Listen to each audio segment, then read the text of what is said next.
मनोहर one में आजकल बहुत हलचल थी। चुनाव नज़दीक आ रहे थे।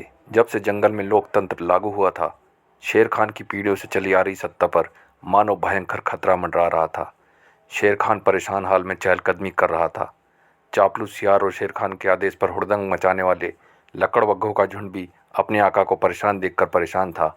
अगर जंगल पर शेर खान का राज नहीं रहा, तब सियार और लकड़बग्घे तो भूखे मर जाएंगे, क्योंकि बाकी जंगल के आम जानवर मेहनत करके अपना पेट भरना जानते थे, लेकिन ये तो शेर खान के टुकड़ों पर पलते थे। जंगल की कमज़ोर जनता को नोचते खसोटते थे। मालिक, एक सियार हिम्मत करके शेर खान से बोला, आपको ऐसे परेशान होना शोभा नहीं देता। शेर खान ने घूर कर सियार को देखा। सियार के गले की घंटी जोर से ऊपर नीचे हुई। हम परेशान नहीं होंगे तो कौन परेशान होगा? अब की बार सियार की बोलने की हिम्मत नहीं हुई। सारे जंगल वाले एकजुट होकर लोकतंत्र ले आए। हमारे हाथ से जंगल का राज चला गया और अब हमें दोबारा राजा बनने के लिए चुनाव जीतना होगा। बोलो फिर, हम नहीं तो कौन परेशान होगा? शेर खान ने मानो एक ही सांस में अपना दुख सुना दिया। महाराज, एक लकड़बग्घा हिम्मत करके बोला, चुनाव में भी आप ही जीतोगे। हमें भी ऐसा ही लगता था।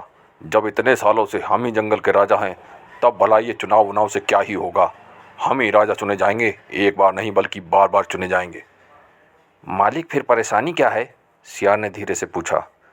हमें चुनाव प्रक्रिया की पूरी जानकारी नहीं थी। शेर खान हाथ मलते हुए बोला, जिस उम्मीदवार को सबसे ज़्यादा वोट मिलेंगे वह जंगल का नया राजा बन जाएगा। महाराज, एक दूसरा लकड़बग्घा बोला, लेकिन आपके सामने तो सिर्फ एक ही उम्मीदवार भोला भालू खड़ा है। यही तो दिक्कत है, शेर खान धीरे से गुर्राते हुए बोला। अगर चुनाव में कोई ना खड़ा होता तो हम निर्विरोध राजा चुन लिए जाते, लेकिन अब हमें डर है कि जंगल के जानवर भोला भालू को ज़्यादा वोट देकर जिता देंगे। मालिक, वैसे भी ये लोग आपकी शान से जलते हैं, सियार बोला। सही कहते हो। कौन जंगली जानवर चाहता है कि हम राजा बने? ये लोकतंत्र का सारा षड्यंत्र ही हमें राजा के पद से हटाने के लिए किया गया है। शेर खान उदास होते हुए बोला। लेकिन महाराज, लकड़बग्घा बोला, हम यूं ही तो हाथ पर हाथ धरे नहीं बैठ सकते। एक काम करो, शेर खान को सोचते हुए बोला, तुम लोग जंगली जानवरों के छोटे बड़े सभी समूह में शामिल हो जाओ। जहाँ पर भी चुनाव की बातचीत चल रही हो उसे सुनो और पता करो जंगल की जनता हमारे बारे में क्या सोचती है। जी मालिक। ठीक है महाराज। सियारों और लकड़बग्घों की टोली वहाँ से निकलकर जंगल में फैल गई। 3 दिन बाद सियार और लकड़बग्घे चुनाव का सर्वे करके शेर खान के दरबार में हाजिर हुए। अपने चमचों को निरुत्साह देखकर शेर खान बोला, लगता है हमारे लिए अच्छी खबर नहीं है। जी मालिक, सियार बोला। महाराज, लकड़बग्घा भी गंभीर स्वर में बोला, जंगल की जनता में आपके प्रति बहुत आक्रोश है। वे आपस में बात करते हैं कि आपने उनके लिए कुछ नहीं किया और राजा के पद का हमेशा दुरुपयोग ही किया। हमने क्या दुरुपयोग किया और उन लोगों के लिए क्या करना था? शेर खान चिढ़ते हुए बोला। मालिक, उन लोगों का कहना है आप कभी भी किसी भी जानवर को मार देते हैं। हम जंगल के राजा हैं और ये हमारा हक है, शेर खान अकड़ते हुए बोला। अपना पेट भरने के लिए हमें आम जंगल की जनता को मारना ही पड़ता है और फिर तुम लोगों का भी तो ख्याल रखना पड़ता है।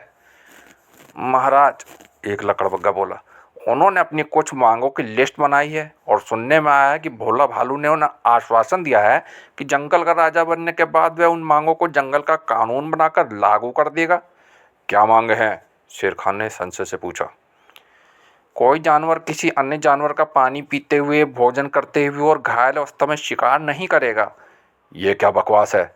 शेर खान भड़का। ऐसे तो हम आम जानवरों को नोच नोच कर खाने वाले भूखे मर जाएंगे। महाराज, इसके अलावा भी कुछ मांगे हैं जो ये तुच्छ प्राणी चाहते हैं, लकड़बग्घे ने अपनी बात समाप्त की। मालिक, सियार सापरोशी के स्वर में बोला, सुनने में आ रहा है कि इन्हें अब इंसानों की तरह शिक्षा और स्वास्थ्य के लिए स्कूल और अस्पताल चाहिए।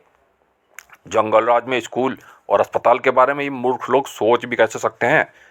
शेर खान गुस्से से बोला। महाराज, मुझे लगता है ये लोकतंत्र कोई बीमारी है। इसमें जनता सिर्फ अपनी भलाई के बारे में सोचती है। शासन कैसे चलेगा इससे उन्हें कोई मतलब नहीं होता है। वही तो मालिक, सियार फिर चापलूसी से बोला। भोला भालू ने चुनाव जीतकर इनकी मांगे पूरी कर दी तो इनकी आने वाली नस्लें भी सरकार से सुविधाएं मांगेगी। एक स्कूल और एक अस्पताल खुलवा दिया तो 10 और मांगेंगे। ये तो बहुत बड़ी गड़बड़ हो जाएगी, शेर खान चिंता से बड़बड़ाते हुए बोला। लोकतंत्र बहुत भारी पड़ गया हम पर। सारे बक्से चुनाव हारने के डर से चुप हो गए थे। एक वृद्ध सियार जो अब तक चुप था धीरे से बोला, मालिक, मेरे पास एक विचार है जो शायद काम कर जाए। शेर खान ने आशा से उस सियार की ओर देखा और बोला, बताइए सियार शिरोमणि, अगर कोई भी विचार है, कोई भी तरीका है चुनाव जीतने का तो जरूर बताइए। मालिक, हमारे जंगल के लिए लोकतंत्र की बीमारी नई है। पहली बार इस भयंकर विपदा से हमारा सामना हो रहा है, लेकिन इंसानों में ये बीमारी बहुत पहले से फैल चुकी है। तो शेर खान कुछ न समझते हुए बोला, तो मालिक, वहाँ पर इस बीमारी का कुछ इलाज भी होगा?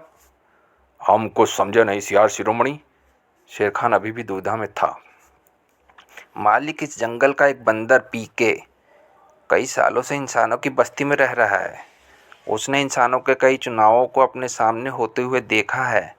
वो जरूर हमें चुनाव जीतने का कोई रास्ता दिखा देगा। अरे हाँ, शेर खान खुशी से उछलता हुआ बोला, पीके का तो हम भूल ही गए थे। आप सही कह रहे हो, वह जरूर हमारी मदद करेगा। महाराज, एक लकड़बग्गा तत्परता से बोला, मैं पीके को जंगल में बुलवाने का इंतजाम करता हूँ। बुलवाओ, जल्दी से बुलवाओ।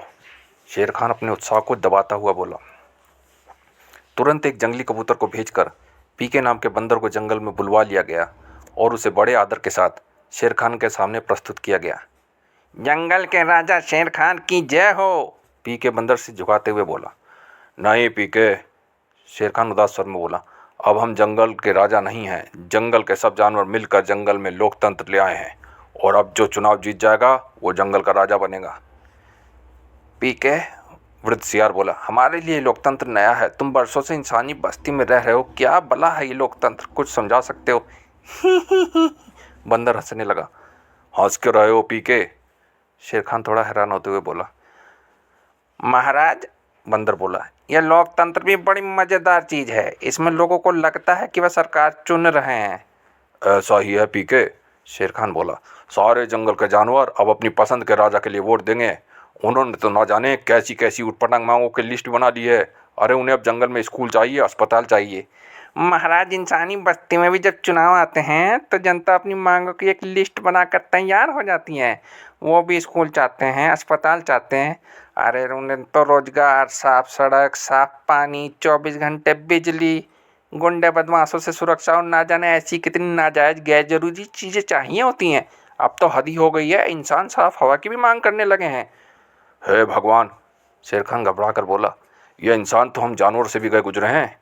इनकी ओर ज़्यादा चाहने की इच्छा कहीं ख़त्म ही नहीं होती। अब अगर कोई जंगल के जानवरों की इच्छा पूरी कर देगा तो ये भी इंसानों की तरह हो जाएंगे। चिंता ना करें महाराज, बंदर बोला, जानवर इंसानों जितना नीचे नहीं गिरेगा। वैसे भी मैंने आपको कहा है ना कि लोकतंत्र में जनता को सिर्फ लगता है वो सरकार चुन रहे हैं, और मजे की बात यह है कि सरकार किसी की भी बने, पीछे वोट देने वाले ही जाते हैं। ही। बंदर फिर हंसा। इंसानी बस्ती में चुनाव के जो विशेषज्ञ हो जाते हैं वो अपने आप को नेता बोलते हैं और उन्होंने से एक्सपर्ट के एक हथकंडे चुनाव जीतने के लिए ईजाद कर लिए हैं। बंदर अपनी बात पूरी करता हुआ बोला। हथकंडे क्या होते हैं पीके? शेर खान ने पूछा। आपको सिखाऊंगा महाराज, बंदर शान से बोला। लेकिन पीके, ये जंगल की जनता हमें हत्यारा और निरंकुश शासक समझती है। महाराज, इंसान में चुनाव लड़ने का बहुत बड़ा लाक्षणिक गुण है। अगर कोई गुंडा बदमाश है और उस पर 10-20 केस चल रहे हैं तो उसके चुनाव जीतने की संभावना कई गुना बढ़ जाती है। पीके, तुम्हारी बातों से हमें बहुत खुशी मिल रही है, लेकिन बातों से चुनाव नहीं जीत सकते। कोई ठोस उपाय बताओ, शेर खान जल्दी से बोला। ओफो महाराज, आप कितना डरे हुए हैं, पीके बंदर बोला। चुनाव बातों और झूठे वादों से ही जीते जाते हैं, और ये चुनाव मैं आपको यूं जिता दूंगा, बंदर ने चुटकी बजाकर कहा। कैसी? शेर खान ने उत्सुकता से पूछा। महाराज, आप सभी जानवरों को एक समय का भोजन मुफ्त में देने की घोषणा कर दीजिए। आप अपनी हर सभा में बोलिए कि अगर आप राजा बनते हैं तो सभी जानवरों को एक समय का भोजन मुफ्त में दिया जाएगा। लेकिन पीके, हम कैसे सबको एक समय का भोजन देंगे? शेर खान परेशान होते हुए बोला। महाराज, आपको कुछ देना नहीं है, सिर्फ बोलना है और चुनाव जीत जाने के बाद इस बात को भूल जाना है। शेर खान पीके की बात समझकर मुस्कुराया और बोला, अगर ऐसा है तो हम 2 समय का भोजन देने की बात कह देते हैं। नहीं नहीं महाराज, बंदर तुरंत बोला। जानवर इंसान जितना मूर्ख नहीं हुआ है। उन्हें तुरंत पता चल जाएगा कि आप झूठ बोल रहे हैं, ऐसी घोषणा कर रहे हैं जो पूरी नहीं कर सकते। एक टाइम के भोजन देने की बात पर संदेह नहीं करेंगे? शेर खान ने पूछा। करेंगे, लेकिन फिर भी लालच में फंसेंगे, बंदर आत्मविश्वास के साथ बोला। शेर खान ने पी के बंदर की बात पर अमल किया। खूब चुनावी सभाएं हुई, वादे हुए, घोषणाएं हुई। सियारों और लकड़बग्गू ने दिन रात एक कर दिया और अंततः शेर खान चुनाव जीत गया। चुनाव जीतने के बाद 2-4 दिन जंगल की आम जनता को एक समय का भोजन मिला। उसके बाद वो खुद शेर खान उसके चमचों का भोजन बनने लगी। शेर खान को लोकतंत्र बहुत अच्छा लगने लगा था और अब जंगल के जानवरों का हाल भी आम आदमी के जैसा हो चुका है। वो खुद को ठगा हुआ और प्रताड़ित महसूस कर रहे हैं। देखते हैं मनोहर वन के अगले चुनाव में क्या होता है। Please like, share and subscribe Bharadwaj Mishra podcast.